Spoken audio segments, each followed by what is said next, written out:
నామానికి స్తోత్రాలు. మన ప్రభును రక్షకుడైన యేసుక్రీస్తు వారి యొక్క ఘనమైన శ్రేష్టమైన శుభనామంలో మీ అందరికీ వందనాలు, శుభాలు. ఈ పరిశుద్ధ దినాన్ని కొద్ది నిమిషాలు దేవుని వాక్యాన్ని ధ్యానం చేయడానికి మనం ప్రయత్నం చేద్దాం. మీ జీవితంలో శ్రమలు బాగా ఎదుర్కొంటున్నారా? మీ జీవితంలో పాస్టర్ గారు నేను చాలా పరిశుద్ధంగా ఉంటానే, నేను చాలా భక్తిగా ఉంటాను కదా, చాలా నీతిగా ఉంటాను, నాకెందుకు ఈ కష్టం వస్తుంది, చాలా ఇబ్బందికరంగా ఉంటుంది నా పరిస్థితి అనుకుంటే ఈ వర్తమానం మీకు ఏదైనా ఉపయోగపడవచ్చు. రెండవది, నేను ఆశీర్వదించబడాలి అనుకుంటున్నాను, దీవించబడాలనుకుంటున్నానయ్యా, ఎలాగది అనుకుంటే ఈ వర్తమానం వినాలి. తర్వాత, నేను పరిశుద్ధంగా జీవించాలనుకుంటున్నాను, నా భక్తి జీవితాన్ని ఎలా కొనసాగించాలనుకుంటే ఈ వర్తమానం వినాలి. నిష్కారణంగా నాలో ఏ తప్పు లేకుండా కూడా నన్ను దారుణంగా హింసిస్తున్నారు, మంచి చేస్తే నాకు చెడే చేస్తున్నారు, ఎవరో కాదు నా వాళ్ళే అంటే ఈ వాక్యాన్ని మీరు కొద్దిసేపు వినాల్సి ఉంటాం. సో ఇలాంటి వాటన్నిటికీ పరిష్కారం ఏంటి, లేకపోతే ఇలాంటి సిచ్యువేషన్లో నీ జీవితం ఉంటే నువ్వు ఎలాగా జీవించాలి అనేది మనం ఇది నేర్చుకుంటాం. చాలా అభివృద్ధి చెందాలి మన జీవితం, ఫలభరితమైన జీవితం ఉండాలని. ఆదికాండ గ్రంథం మనం తెరిస్తే ఇందులో 7 వ్యక్తులు క్యారెక్టర్స్ మనకు ఉంటాయి. 7 ఉంటారు. ఆదికాండం అంతా చెప్పాలంటే 7 వ్యక్తులతో అయిపోద్ది ఆదికాండం. మొదటి వ్యక్తి హేబెల్, ఆయన శ్రేష్టమైన ఆరాధన చేసి దేవుని దగ్గరికి వెళ్ళాడు. రెండో వ్యక్తి హానోక్, దేవునితో నడిచాడు.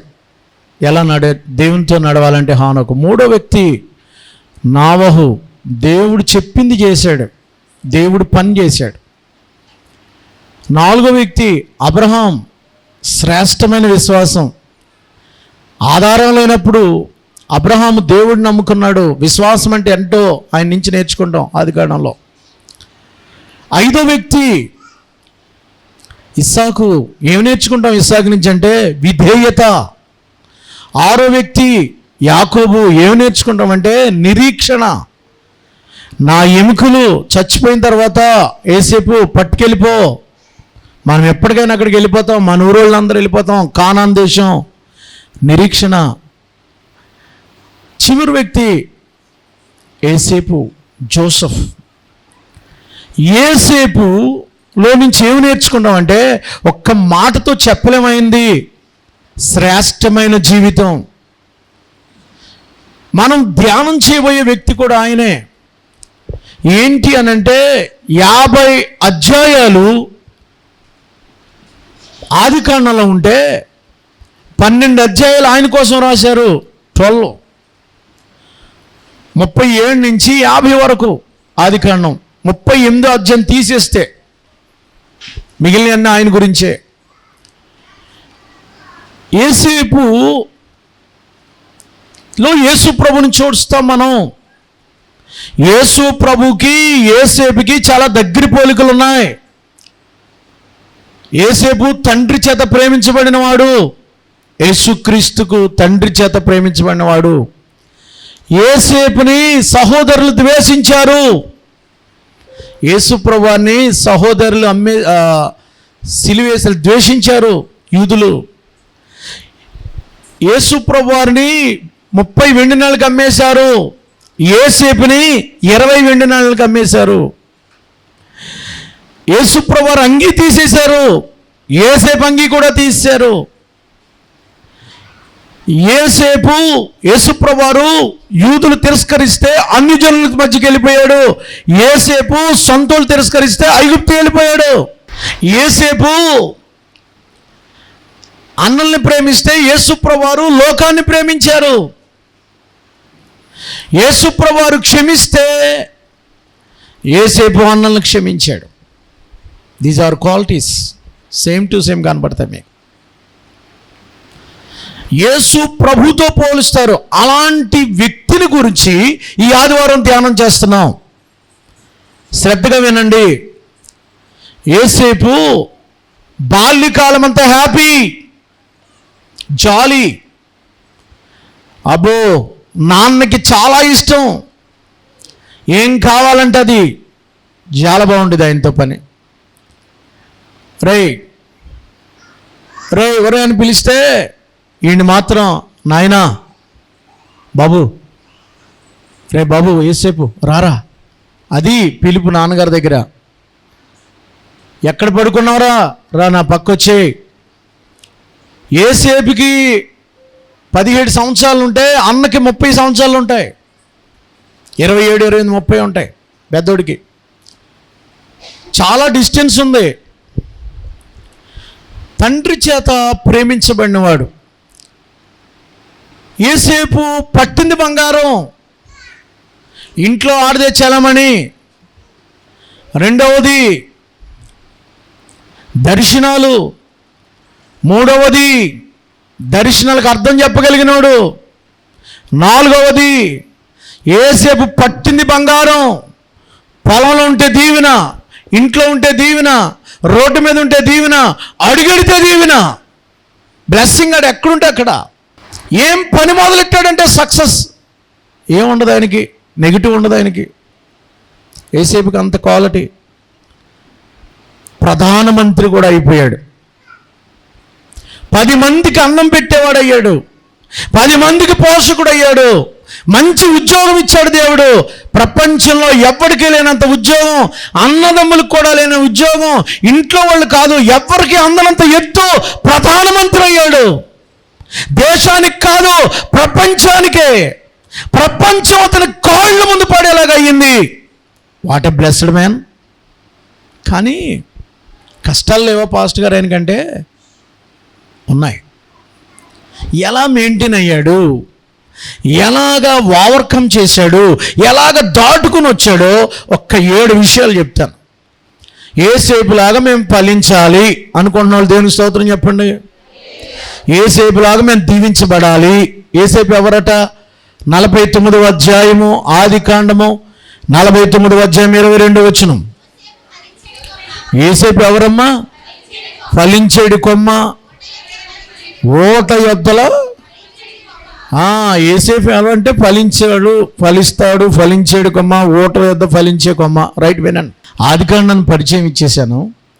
ఇప్పుడు యేసేపుకున్న లక్షణాలు, ఎందుకు ఆయన దేవుడు దీవించాడు, ఎందుకు యేసేపు ఆ స్థాయికి ఎదగలిగాడు, ఎందుకు యేసేపు బ్లెస్డ్ అయిపోయాడు, ఎందుకు ఆశీర్వదించబడ్డాడు, ఎందుకు అతను అడుగెడితే దేవుడు ఆశీర్వాదం వస్తుంది. వై? మాకెందుకు రావట్లేదు? ఒకవేళ ఇలాంటి విషయాలు ఉంటే మనం ఇవాళ ధ్యానం చేసుకుందాం. ఎందుకు నా ఇంట్లో వాళ్ళు నన్ను తిడుతున్నారు, ఎందుకు నా ఇంట్లో వాళ్ళు నా మీద ద్వేషం పెట్టుకున్నారు, ఎందుకు నా ఇంట్లో వాళ్ళు అసూయ, ఎందుకు నా ఇంట్లో వాళ్ళు నేనంటే చచ్చిపోతే బాగుండు అనుకుంటున్నారు నా వాళ్ళు, నన్ను చంపాలని చూస్తున్నారు. ఎవరో కాదు, మా ఇంట్లో వాళ్ళు. ఆ బాధ గుండా వెళ్తున్నారా మీరు? That is Joseph. సో యేసేపుకి ప్రభువుకు ఉన్నటువంటి పోలిక కూడా మీకు చెప్పాను. ఇక యేసేపుకున్న మొదటి లక్షణం ఏంటంటే, అతడికి 17 సంవత్సరాల వయసు వచ్చేటప్పటికి ఇంటర్మీడియట్ చదువుతున్న కుర్రోడు, ఇంటర్ వయసు ఉంటుంది. ఆ ఇంటర్ చదువుకునే కుర్రోడికి ఆ ఇంట్లో ఎవరైనా తప్పు చేస్తే తట్టుకోలేడు. మొదటి క్వాలిటీ. ఇంట్లో వాళ్ళు ఎవరైనా అన్నదమ్ములు కానీ, అక్క చెల్లు కానీ, అమ్మ కానీ, నాన్న కానీ, ఇంట్లో వాళ్ళు ఎవరున్నా, చుట్టుపక్కల వాళ్ళు ఎవరున్నా సరే చెడుతనమును చూసి అసహించుకునేవాడు. ఇతడు చెడుతనం చేయడం కాదు నేను చెప్తుంటా. అసలు ఎవరన్నా చెడ్డ పని చేస్తే గిట్ట దీనికి అంటే మొదటి పాయింట్గా మనం ఏం రాసుకుంటామంటే చెడుతనమును అసహించుకునేవాడు ఇతను యేసేపు. ఇంట్లో వాళ్ళు ఎవరన్నా తప్పు చేశారని అంటే తట్టుకునేవాడు కాదు. యేసేపు బాల్యకాలం ఎలా ఉండేదో తెలుసా? గారాబంగా పెరిగినోడు కదా. గారాబం వీడంటే చాలా ఇష్టం. వీడికి అన్నీ ఇస్తున్నాడు నాన్న. అయినప్పటికీ రే మందలకాయ వెళ్ళి గొర్రెలు కాయరా, ఏసేపు గొర్రెలకాయ. ఓకే నాన్నగారు. మన పని గొర్రెల వృత్తి, మనం గొర్రెలు కాపరులు. నువ్వు ఇంట్లో కూర్చోవడం కుదరదు. మన పని ఏంటి? మన పని ఏంటి అమ్మాయిలు? చదువుకోవడం. ఇంట్లో కూర్చుంటే కుదరదు, గారం వచ్చిందని చదువు కావాలా. చదువు అయిపోయింది, ఏదో పని చేయాలా, ఖాళీ కూర్చోవడం లేదు. ఏం వెతుక్కుంటా వెతుక్కోపో. అది నాన్న నేర్పింది ఏంటంటే పని చేయరా, భక్తి నేర్చుకోరా, తప్పు చేయకూడదు, పరిశుద్ధంగా ఉండాలి. యేసేపుకి ఇవన్నీ నేర్పేశాడు వాళ్ళ నాన్న. అందుకనే చెడుతనం అంటే ఏంటో తెలుసు అతనికి. చూడండి 37వ అధ్యాయం, 37వ అధ్యాయము 1, 2 వచనాలు. యాకోబు తన తండ్రి పరవాసిగా ఉండిన కానాను దేశంలో నివసించెను. యాకోబు వంశావళి ఇది. యోసేపు 17 ఏండ్ల వాడు, అంటే 17 సంవత్సరాలు తన సహోదరులతో కూడా మందను మేపుచుండెను. రే, ఈడు గారం, ఈడు నా ముద్దుల కొడుకు, ఈడు నాకు ఇది నో, అందరితో కలిసి నువ్వు కూడా పనికి వెళ్ళంతే. ఒకడిని గారం చేస్తాడు, చిన్నోడు అంటాడు, ఆఖరోడు అంట, ఆడిని ఇంట్లో పెట్టేసుకుంటారు కొంతమంది. ఏమి నేర్పరు ఆడికి, పని నేర్పరు. ఆడికి చిన్నోడు కదండి, అందుకని చిన్నది కదండి. యేసేపు బాగుపడమే ప్రధాన కారణం. చిన్నోడిని బాగా పనిలో పెట్టాడు నాన్నదే. చిన్నోడు పెద్దోళ్ళు ముందు పని చేయి, ప్రార్థన చేసుకో, చర్చికి వెళ్ళు, క్రమశిక్షణ. చెడుతనము చూడండి అక్కడ. అతడు చిన్నవాడై తన తండ్రి భార్యలైన బిల్హా కుమారుల యొద్దను జిల్ఫా కుమారుల యొద్దను ఉండెను. అప్పుడు యోసేపు వారి చెడుతనమును గూర్చిన సమాచారం విని వారి తండ్రి వద్దకు తెచ్చుచుండేవాడు. అమ్మా, నానా, అన్నయ్య రూబేను అమ్మాయితో మాట్లాడుతున్నాడు, అక్కడ చూశాను నేను. ఏ రూబేన్గా, సాయంత్రం నాన్న వార్నింగ్ ఇంట్లో, ఏ రూబేన్ ఎక్కడికి వెళ్ళారా? అక్కడ మాట్లాడుతున్నావు ఏంటి వాళ్ళతోటి? నాన్నగారు జాగ్రత్త, ఇంట్లోకి వచ్చేసాడు. ఎవరు చెప్పాడురా? 11 మంది ఉంటారు కదా. ఎవరు చెప్పాడురా? వీడు చెప్పడో, పెద్దోడు చెప్పడు, వీళ్ళందరూ సిబ్లింగ్లు కదంటే ఒకే వయసు చెందిన వాళ్ళు పెద్దోళ్ళు. వాళ్ళు ఎవరు చెప్పరు, ఒక తల్లి పిల్లలు. ఆడు చెప్పడు, వీడు చెప్పడు, ఏసేపుగా నువ్వు చెప్పావా? చెప్పాను. జాగ్రత్త, అయిపోద్ది నీకు. అది మనోడు ఇంట్లో పొజిషన్ ఉంటుంది కదా మన ఇంట్లో. ఇది పిల్లలు, నాన్న గాదుగాడు అక్కడ మందేసేస్తున్నాడు నాన్న, నేను చూశాను. రే గాదు, ఎక్కడికి వెళ్ళవరా? మంది. ఎవడు ఈ లోపలికి ఎవడు చెప్పాడురా? ఎవడు చెప్పాడు? చెప్పవరా నీ పని? నాన్న సిమియోను గారు సినిమాకి వెళ్ళాడు నాన్న. సిమియోను గారు సినిమాకి వెళ్ళాడా? ఎరా సాయంత్రం సిమియోన్ ఎరా రా వెళ్ళరా, బెత్తమిచ్చుకున్నాను. సినిమాకి వెళ్ళామంటారా? మన దేవుని పిల్లం కదరా. నాన్నగారు ఇంట్లోకి వచ్చి, ఎవరు చెప్పాడురా? నేను చెప్పలేదు. చెప్పవరా? చెప్పాను. జాగ్రత్త. అసూయ పెరిగిపోయింది ఆటోమేటిక్గా అన్నలకి తమ్ముడి మీద. చెడుతనమును అసహించుకుంటున్నాడు, చెడుతనాన్ని ఖండిస్తున్నాడని, చెడుతనాన్ని తప్పు చేయకూడదని ఇంట్లో వాళ్ళు. ఇప్పుడు వినండి నా మాట వినండి. ఇంట్లో వాళ్ళు మీద పితూరులు చెప్పాలని కాదు యేసేపు ఉద్దేశం, కంప్లైంట్లు ఇవ్వాలని కాదు. నా ఇంట్లో వాళ్ళు చెడిపోకూడదని. మీ అమ్మ చెడిపోతుంటే, మీ నాన్న చెడిపోతుంటే, మీ కొడుకు చెడిపోతుంటే, మీ తమ్ముడు చెడిపోతుంటే, మీ అన్న చెడిపోతుంటే పట్టనట్టుగా ఉంటున్నావంటే ఒక లక్షణం పోయింది. అందుకే అభివృద్ధి చెందట్లా. నీ ఇంట్లో వాళ్ళు ఎవరు చెడిపోతున్నా ఆడు అమ్మతో చెప్పకే అంటాడు, వీళ్ళు చెల్లితోటి అలాగే నాన్నతో చెప్పకే అంటది. ఇది నేను చెప్పను, ఇద్దరు కాంప్రమైజ్ అయిపోయి ఇద్దరు తప్పు చేస్తూ ఉంటారు. మన ఫ్యామిలీ అండి,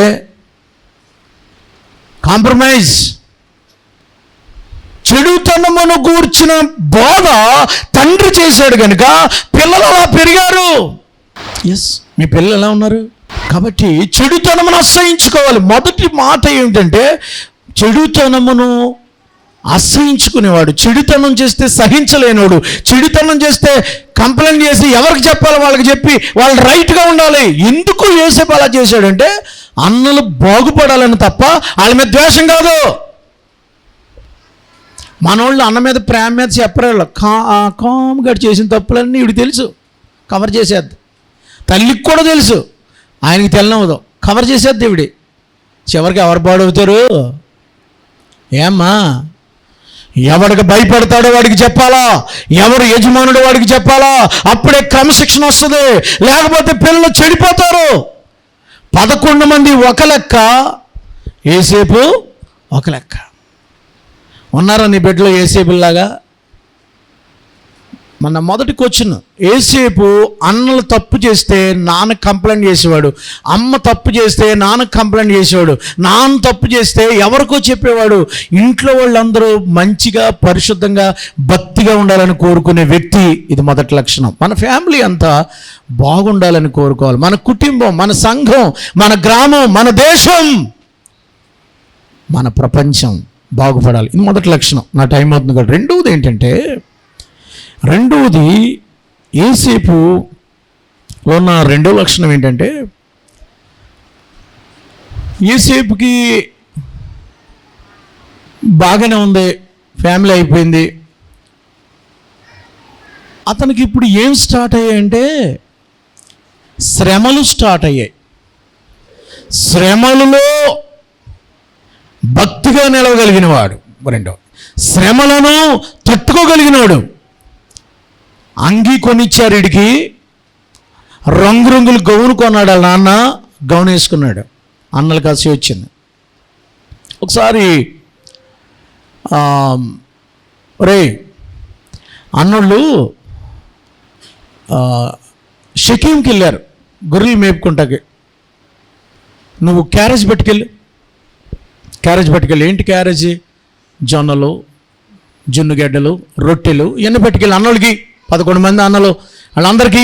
ఓకే, అలాగే డాడీ కావిడ వేసుకుని 10 మందికి కలపండి, ఒక 50 రొట్టెలు, ఇంకా ఏమో జున్నుగడ్డలు, పలావ్, బిర్యానీ అన్నీ వండి క్యారేజ్ పట్టుకెళ్ళాడు. వీళ్ళు హెబ్రోన్లో ఉంటున్నారు. యాకోబు ఎక్కడ ఉన్నాడంటే హెబ్రోన్లో ఉంటాడు. హెబ్రోన్ నుంచి షెకెముకి 80 కిలోమీటర్ల దూరం. 80. ఇక్కడి నుంచి కాకినాడ అంత దూరం నడిచి వెళ్ళాలి. వారం రోజులు నడిచి వెళ్ళాడు అన్నల దగ్గరికి. ఈలోగా వాళ్ళు షెకెము నుంచి ఇంకో చోటకి వెళ్ళిపోయాడు, దాతాను వెళ్ళిపోయాడు. అక్కడి నుంచి 20 కిలోమీటర్లు ఇంకో రోజు నడిచాడు. అన్నోళ్ళు దొరికారు. దొరకగానే వాళ్ళు అన్నారు, రే గుర్తుపెట్టారు, రే ఆడు వచ్చాడు రా. ఎవడరా? యోసేపు గాడు. ఏం చేద్దాం? వేసేద్దామండి, చంపేద్దాం. ఎందుకని? అన్నా పొద్దున్న లేచాడు రోజుని ఎందుకు ఒకేసారి వచ్చే మీరు ఎవరి మీదన్నా ఈడు ఉండకపోతే బాగుండి వీళ్ళు లేచిపోతే బాగుండి ఓవర్ నైట్లో వస్తుందా? వాళ్ళ మీదన్నా దేశం ఒక్క రోజులోనే వచ్చేస్తుందా? ఈ మనిషి చచ్చిపోయేంత వండుకుంటే ఉండే బాగున్నాం అని ఎప్పుడు అనుకుంటాం మనం? ఎప్పటి నుంచో ఉంది ఇది. ఎప్పటి నుంచి ఉందంటే, అన్నా పొద్దున్న లేచాడు, నాకు కళ వచ్చింది. ఏంట్రా? అది మనం కోతకి వెళ్ళామన్నా, పనులన్నీ మన నిలబెట్టాం. నా పని ఏమో నిలబడి ఉంది, మీ పనులన్నీ నా దగ్గర మోకరించి ఉన్నాయన్నా. ఏంట్రా? నా పన్ను నిలబడింది, నీది మేమేం మోకరిచ్చామా? నీకెంత గర్వరా నీకు? అప్పుడే నువ్వు పెద్దోడు అయిపోతున్నావు, నువ్వు చిన్నోడు కూడా నోర్మే అన్నారు. నాన్న ఇలాగొచ్చింది. ఎవరుగా నువ్వు సరిగ్గా కళ్ళని చెప్పకరా బాబు నువ్వు. ఓకే నాన్న, ఇంకో కళ వచ్చింది, ఇంకో కళ అన్నా, ఇంకో కళ. ఏడు అత్తమాటి కళ్ళిడికి దర్శనాలు, రోజు దర్శనాలే. ఒక్కొక్కరికి రోజు దర్శనాలు వచ్చేస్తూ ఉంటాయి. దర్శనం వచ్చేసింది, మళ్ళా దర్శనం. ఏంటి నాన్న? ఆ ఆకాశంలో 12 నక్షత్రాలు ఉన్నాయి, అందులో నాది, మిగిలిన మన 12 అనమాట. ఆ నక్షత్రాలన్నీ 11 నక్షత్రాలు నాకు నమస్కారం పెడుతున్నాయి. మళ్ళీ సూర్యుడు చంద్రుడు కూడా పెడుతున్నాడు. ఇది నా కళ. అంటే అమ్మ నాన్న కూడా పెడుతున్నారా నీకు? నిన్నటి వరకు పనులు అన్నావు, నీకు అమ్మ నాన్న కూడా నమస్కారం. ఏం మాట్లాడుతున్నారు? అన్నవాళ్ళు అందరూ తిట్టేశారని. కానీ యాకోబు ఏం అనలేదంట, మనసులో పెట్టుకున్నాడంట. ఎందుకంటే అన్నోళ్ళతో అందామంటే తమ్ముడితో పక్షం జాయిన్ అయిపోయావు అంటాడు. ఒకవేళ ఈయన ఏదన్నా ఈయన తిడదామంటే అనలేదు. ఎందుకు మనసులో పెట్టుకున్నాడు తెలుసా? ఈ 11 మందికి ఎవరికి కళ్ళలు రావట్లేదు, వీడికే వస్తున్నాయి. నాకు కూడా కళ్ళు వచ్చే అలవాటు ఉంది కదా, నాకు కళ్ళు వచ్చే కదా ఇంతవరకు తీసుకొచ్చింది నన్ను. ఒంటరిగా ఉన్నప్పుడు నాకు కూడా దర్శనం వచ్చింది, దర్శనం కనపడ్డాడు దేవుడు. నిజంగా దేవుడికి చూపించాడేమో, ఈయన తిట్టకూడదు బాబోయ్. ఇప్పుడు ఏసేపుని తిడితే ఎవరిని తిట్టినట్టు? అందుకని ఏసేపు దేవుడు చూపించాడేమో, మనసులో పెట్టుకున్నాడట నిజంగా ఇది జరుగుతుందేమో. ఈ కళల కారణంగా, ఈ అంగీ కారణంగా అన్నలను లేపేద్దాం అనుకున్నారు. రాగానే అన్నా భోంచెచ్చానన్నా, అన్నం తెచ్చానన్నా, అన్నం అక్కడేటు పట్టుకొని రండి, 2 రెక్కలు అన్నా కట్టుకోండి అన్నా, చొక్క తీర. మేమేమో బ్లూ కలర్ డ్రెస్లా, బ్లూ అంటే బానిసలు ఒక రకమైన కలర్ అయ్యి, నీకేమో రంగురంగులు డిజైను ఈ కలర్ ఇచ్చారా నీకు, చెయ్యి తీసే అంగి లేదు వీడు. బట్టలు వాడికి బట్టలు తీసే లోపల ఇన్నర్ వేర్స్ బనీన్ వేసుకున్నాడు, లేదా చిన్న లాగు ఏదో ఉంటుంది అంతే, తీసి పడేసారు. షర్ట్ తీసేసి ఎరా తిన్నంగా ఉండకుండా ఏంటో నీ కళ్ళలు కానీ ఇప్పుడు చెప్పరా, నీ కళ్ళు ఏమవుతా మేము చూస్తాం, నీ పని ఏంటో చూద్దాం అని ఆలోచించుకుని ఏం చేద్దాం నన్ను ఆలోచించుకుని చంపేద్దాం అనుకున్నారట. చచ్చిపోవాలి, చంపేద్దామని అనుకున్నారట.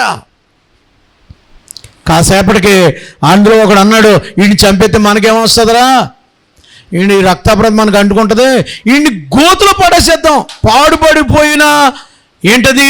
పాడుపడిపోయినటువంటి నూతులో పడేశారు. ఇంచుమించు పాడుపడిపోయిన నుయ్యి అంటే 30 అడుగుల లోతు ఉంటుంది అది. అందులో బురద, చెత్త చెదారం, అందులో ఎప్పటి నుంచో పాడుపడిపోయింది. ఆ నూతులో పడేశారు. అన్నా కాళ్ళు చేతులు కట్టేశారు. అన్నా నన్ను వదలండి అన్నా. లోపల పడిపోయి ఏడుస్తున్నాడు. అన్నా అందులో జర్రులున్నాయి, పాములున్నాయి, కప్పలున్నాయి. కూర్చుని ఆడు తెచ్చిన మూట తెచ్చుకుని ఓపెన్ చేసుకుని పలావా బిర్యానీ తింటూ ఆడు తాజ్మహల్ గారు చచ్చిపోయి ఉంటాడు రా, ఆడు ఎండ్రకప్ప కరిచేసి ఉంటుంది రండి, ఆడిని ఏదో జర్రులు కరిచేసి ఉంటారా, ఇంకా చచ్చిపోతాడు రా. సొంత అన్నలు అన్నా నన్ను కరుస్తున్నాయన్నా, నేను తట్టుకోలేకపోతున్నాను కేకలేస్తుంటే, నర్మే ఒక వ్యక్తి పక్కన ఏడుస్తుంటే ఈ పక్కన భోంచే బుద్ధి అవుతుంది. ఎలాగా నీకు? ఆడు తెచ్చినన్ను, అయ్యా రక్షించండి, అయ్యా కాపాడండి, హెల్ప్ మీ అంటే ఎలా కడుపు నిండా భోంచేస్తున్నావు నువ్వు? ఆడు పెట్టిన మొర్ర వింటాడు దేవుడు, నీకు రివెంజ్ ఇస్తాడు, జాగ్రత్త. ఏళ్ళనదే బాధ పెట్టాడు దేవుడు, జైల్లో పెట్టించి ఏసేపే పరీక్షించాడు. అప్పుడే రూబేన్ అంటాడు, రే ఆడు వద్దు, వేదన పడొద్దు, వదిలేయండి అన్నంటే విన్నావా మనం? ఈవేళ ఈ బాధ వచ్చిందిరా మనకి. సొంత అన్నలే అతను నమ్మేశారు, సొంత అన్నలే అతని గుంట్లో పడేశారు, సొంతోళ్ళే అతను ద్వేషించారు. ఇంకా ఏం జరిగిందో తెలుసా? ఏసేపుని అందులో గొడవ పెడుతుంటారు, వీడు ఇందులో చచ్చిపోతే మళ్ళీ మనకు రిస్క్ అని ఇస్మాయిలు వస్తుంటే, ఇస్మాయిలీలు యూదులకు శత్రువులు, అవతల శత్రువులకి ఇచ్చేస్తే చితక్కొట్టేసి చంపేస్తారేనని ఆయన తీసుకొచ్చి అమ్మేశారు 20 వెండి నాణ్యాలకి. అమ్మేసి ఏం చెప్పారు? తమ్ముడని చెప్పారా? వీడు మా తమ్ముడు కాదు, వీడు మా ఇంట్లో పనోడు, వీడు మా ఇంట్లో పనోడు, పని సరిగ్గా చేయట్లేదు అందుకే అమ్మేస్తున్నాం అన్న. తమ్ముడంటే కొనరాళ్ళు, తమ్ముడంటే కొనరు, రిస్క్ ఇది. తమ్ముళ్ళని కొనకూడదు, బానిస్తనే కొనాలి. అప్పుడు ఇది ఆ బానిస బ్రతుకు, ఇది తమ్ముడు అని అనుకునే టైంలో జరిగిన సంఘటన ఏంటంటే, బానిస కింద తమ్ముడైపోయాడు యోసేపు గుంటలో శ్రమపడ్డాడు, బానిస బ్రతుకు. ఇప్పుడు బట్టలు లేకుండా మోసుకెళ్ళిపోయారండి, సంతలో పెట్టారు, రే ఇన్ని కొనుక్కోండి. పొతీఫర్ ఇంట్లో అతడు అమ్మబడ్డాడు. శ్రమల గుండా ప్రయాణం చేశాడు, శ్రమల గుండా నడిచాడు. ఎందుకు నాకు ఈ శ్రమ ఇచ్చావు ప్రభు అని అడిగినట్టుగా కానీ, ఎందుకు నాకే బాధ పెట్టావని అడిగినట్టుగా కానీ బైబిల్లో ఎక్కడ రాయలేదు. దేవుణ్ణి ప్రశ్నించలేదు, దేవుణ్ణి ఎదిరించలేదు. నేను ఈ శ్రమ వచ్చే కంటే చచ్చిపోతే బాగుండని అనలా. అన్నలు బాధ పెట్టినా, పొతీఫర్ భార్య బాధ పెట్టినా, పొతీఫర్ తీసుకెళ్ళి జైల్లో పడేశాడు. వాళ్ళ భార్యతో పాపం చేయలేదని జైల్లో పడేశారు. శ్రమల గుండా వెళుతున్నారేమో, కష్టాల గుండా నడుస్తున్నారేమో. సార్, ఈ బాధలన్నీ ఎలా తట్టుకున్నాడు? అది మీ ప్రశ్న. ఈ బాధలన్నిట్లో కూడా దేవుణ్ణి అడిగినట్టుగా కానీ, లేకపోతే ఇంకోటి, ప్రభా ఈ అన్నల్ని నాశనం చేసేయి అని ప్రార్థన చేశాడా? పోతీఫర్ భార్యని పాడు చేసేయి అని ప్రార్థన చేశాడా? నేను ఏ తప్పు చేయలేదని ప్రార్థన చేశాడా? చేయలేదు. శ్రమల్లో కూడా తట్టుకున్నాడు, నిలబడ్డాడు. ఎందుకనంటే అతను ఒకటే గమనించగలిగాడు, దేవుని సన్నిధి నాతో ఉంది. యెహోవా అతనికి 39వ అధ్యాయంలో యెహోవా అతనికి తోడై ఉండెను. 39వ అధ్యాయం 2వ వచనంలో యెహోవా అతనికి తోడై ఉండెను. ఎవరు శ్రమలు తట్టుకోగలరు? ఎవరు శ్రమల్లో నిలబడగలరు? దేవుడు నాతో ఉంటే చాలు, దేవుణ్ణి నడిపిస్తే చాలు. దేవుడు ఈ శ్రమలో నన్ను నిలబడే శక్తి. యేసేపు కంటే ఎక్కువ శ్రమలు పడ్డారా మీరు? యేసేపు కంటే మీరు గుంటలో త్రోయబడ్డారా? యేసేపులాగా మీరు అవమానించబడ్డారా? యేసేపులాగా సంతలో బేరాలకు నిలబడ్డారా? యేసేపులాగా అమ్మివేయబడ్డారా? యేసేపులాగా జైలుకి వెళ్ళారా? జైల్లోకి కూడా వెళ్ళాడు. ఇందాక మీ మాస్టర్ చెప్పుంటారు, చెయ్యని నేరానికి అతను ఎక్కడికి వెళ్ళాడమ్మా? కానీ ప్రభా వాయ్ నాకు ఈ జైలు ఎందుకు నేను అన్నలను ద్వేషిస్తాను? మంచిగా ఉన్నందుక, నీతిగా ఉన్నందుక, భక్తిగా ఉన్నది కాదు. ఎందుకు దేవుడి పరీక్ష ఇచ్చాడు? దేవుడు పరీక్షించేది నిన్ను ఆశీర్వదించడానికి, దేవుడు పరీక్షించేది నిన్ను అభివృద్ధి చేయడానికి. ఎందుకు దేవుడు యోసేపుకి కష్టాలు వస్తున్నప్పుడు అన్నలను బాధ పెట్టాడా? బాధ పెట్టలా, శిక్షించలేదు. పోతీఫర్ భార్యను శిక్షించాడా? శిక్షించలేదు. మరి ఏం చేశాడు సార్ అని అంటే, యోసేపుని అభివృద్ధి పరుస్తూ వచ్చాడు. చప్పలు కూడా దేవునికి స్తోత్రం. యోసేపు అడుగు పెట్టింది అలా బంగారం అయిపోతుంది. యోసేపుతో దేవుడు ఉన్నాడని చెప్పడానికి. కష్టం ఉంది, ఇంట్లో కష్టం ఉంది, బ్లెస్డ్. పోతీఫర్ ఇంట్లో కష్టం ఉంది, ఆశీర్వాదం. జైల్లో కష్టం ఉంది, ఆశీర్వాదం. కష్టాల్లోనే అతడికి దేవుడు ఆశీర్వాదం చూపించాడు. శ్రమల గుండా వెళుతున్నప్పుడు ఆ శ్రమలు తట్టుకోవాలంటే, ఆ శ్రమల గుండా నువ్వు జయించుకుంటూ వెళ్ళాలంటే దేవుడు నాతో ఉన్నాడు అనే విశ్వాసం నీకు ఉండాలి. దేవుడు అందరితో ఉంటాడు. దేవుడు అందరితో ఉంటాడు, డౌట్ ఎట్ ఆల్. సదాకాలం నేను మీతో కూడా ఉన్నాను అన్నాడు తప్ప నేను కొందరితో ఉంటాననలా. అందరితో దేవుడు ఉంటాడు. దేవునికి స్తోత్రం చెప్పండి. అందరితో దేవుడు ఉంటున్నప్పుడు మీతో ఎందుకు ఉంటలా? యోసేపులాగా ఆ శ్రమల్లో దేవుని సన్నిధిని అనిపించలేకపోతున్నారు మీరు. ఎవరు దేవుని సన్నిధిని అనిపిస్తారో ఆ ఇనప సంఖ్యలు కట్టబడినప్పుడు కూడా అతడు దేవుణ్ణి ఆరాధించాడు తప్ప, దేవుణ్ణి స్తుతించాడు తప్ప, దేవుణ్ణి చిన్న మాట అనలా, దేవుణ్ణి వ్యతిరేకించలా, దేవుణ్ణి ప్రశ్నించలా. ప్రశ్నిస్తే 66 ప్రశ్నలు వేస్తాడు దేవుడు. నిన్ను సమాధానం చెప్తావా? యోబుకి కష్టం వచ్చినప్పుడు ప్రశ్నించాడు. ఏసామా ఎయ్ అని ఆ యోబు నుంచి ఈ ఎంత 37వ వచనం నుంచి అనుకుంటా, 7వ అధ్యాయం నుంచి 66 ప్రశ్నలు ఉంటాయి యోబు గ్రంథంలో. సమాధానం చెప్పన్నాడు. చెప్పు ప్రభా, నాకు ఈ సమాధానం వద్దు కానీ నువ్వు నాతో ఉంటే చాలు అన్నాడు. అంతే. దేవునికి స్తోత్రం. ప్రశ్నిస్తే బోల్డ్ రేగులు చెప్తాడు దేవుడు. ఈ కష్టం ఎందుకు వచ్చింది? ఈ బాధ ఎందుకు వచ్చింది? ఈ వ్యాధి ఎందుకు వచ్చింది? ఈ పరీక్ష ఎందుకు ఫెయిల్ అయ్యాను? ఈ పెళ్ళి ఎందుకు ఫెయిల్ అయింది? ఈ ఒంటరితనం ఎందుకు వచ్చింది? ఒంటరివాడు అయిపోయాడు. ఒక రకంగా చెప్పాలంటే ఇల్లంతా ఒకటాడంతా ఒకటే. అమ్మేశారు ఒంటరివాడు, అమ్మా నాన్నకి దూరం అయ్యాడు. చాలా భయంకరం. అందరూ ఉండి లేనోడు పరాయి దేశంకి వెళ్ళిపోయాడు. ఏంటి నా పరిస్థితి?